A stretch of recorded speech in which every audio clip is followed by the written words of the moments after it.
నాన్న, ఏంటన్నా? నా జీవితంలో నేను నిన్నే ఎక్కువ కష్టపెట్టాను నాన్న. న్యాయంగా చూస్తే నువ్వే నా మీద ఎక్కువ కోపడాలి నాన్న. నన్ను కొట్టు తిట్టు ఏమైనా చేయనాను, కానీ దయచేసి లోపలే పెట్టుకుని కుమిలిపోకు నాన్న.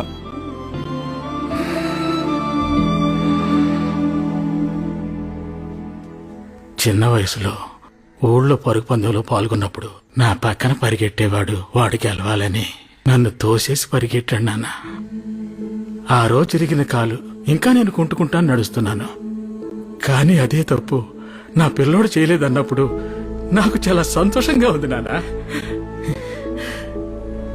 నీకేమైనా పర్వాలేదు, ఆ పిల్లోడి జీవితం నాశనం కాకూడదని అందరి ముందు తప్పు ఒప్పుకున్నావు చూడు, అప్పుడే నువ్వు నా కొడుకు అనిపించావు.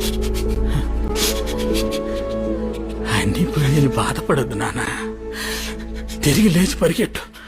నాన్న నేనున్నాను, చూసుకుందాం.